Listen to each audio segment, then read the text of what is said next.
कभी सोचा है कि एक सीक्रेट मिलिट्री एरिया में ऐसे कौन से राज छुपे हो सकते हैं जो दुनिया के सामने कभी आने नहीं चाहिए। एक ऐसी जगह जहां एक्सपेरिमेंट के नाम पे कुछ ऐसा किया गया हो जो इंसानियत के लिए खतरा बन गया। कहानी शुरू होती है एक डार्क रूम से, जहाँ एक औरत को जंजीर में बांधकर बच्चा जन्म देने पर मजबूर किया जाता है। कुछ ही मिनटों की तकलीफ के बाद एक अजीब और डिफॉर्म बच्चा पैदा होता है। उसके तुरंत बाद एक रहस्यमय आदमी माँ को मार देता है। ये सब हुआ 2 साल पहले, जब एक परिवार डेजर्ट से गुजरता हुआ गलती से सेक्टर 16 मिलिट्री जोन में घुस गया। अगले दिन आधे परिवार की मौत हो गई और फिर से शुरू होती है एक सिलसिला जिसमें अमेरिकन आर्मी को भी अपनी टीम भेजना पड़ता है। आज के टाइम में आर्मी फिर से इस एरिया में इलेक्ट्रॉनिक मॉनिटर स्टेप कर रही है। टेक्नीशियन हैंड डैमी डॉल्स के साथ एक पुरानी माइन में काम कर रहा है। जब डॉक्टर विल्सन सेंसर के जरिए कुछ अजीब डिटेक्ट करता है, लेकिन स्क्रीन तुरंत ऑफ हो जाती है। हैन जाकर पावर बॉक्स चेक करता है और देखता है कि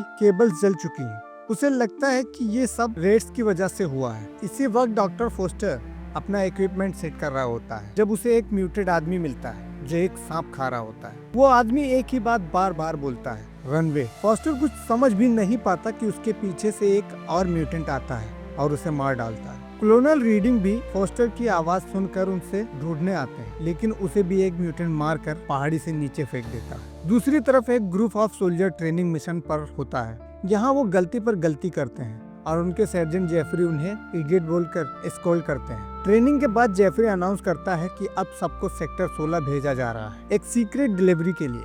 सबको स्ट्रिक्टली मना किया जाता है कि कोई भी वहाँ किसी से बात नहीं करेगा या इधर उधर घूमेगा नहीं। सोल्जर्स टेंशन में है क्योंकि ये वही जगह है जहाँ पहले न्यूक्लियर टेस्ट होते थे। कैंप पहुँचने पर वो सबको सन्नाटे में पाते हैं। कोई साइंटिस्ट जिंदा नहीं मिलता। सडनली उन्हें एक रेडियो ट्रांसमिशन मिलता है जिसमें कोई मदद मांग रहा होता है। सिग्नल एक हिल पर से आता है और जेफरी डिसाइड करता है कि रेस्क्यू मिशन करना होगा, लेकिन ये फैसला उनके लिए एक नाइटमेयर बन जाता है। कैंप में रुके नेपोलियन और एम्बर को एक अजीब शॉक मिलता है जब बाथरूम के अंदर से एक हाथ निकलकर नेपोलियन की टांग पकड़ लेता है। ये आदमी डॉक्टर विल्सन निकला, जिसका पूरा शरीर कट से भरा होता है। उसके मरने से पहले उसके वर्ड सिर्फ इतने होते हैं, दे आर हियर। तभी एक म्यूटेंट एम्बर पर अटैक करता है और मिकी उसकी जान बचाता है, लेकिन कुछ ही देर बाद मिकी को एक अंडरग्राउंड टनल के अंदर खींच लिया जाता है और वो हमेशा के लिए गायब हो जाता है। ये सोल्जर सब समझने लगते हैं कि सेक्टर 16 के अंदर एक छुपी दुनिया,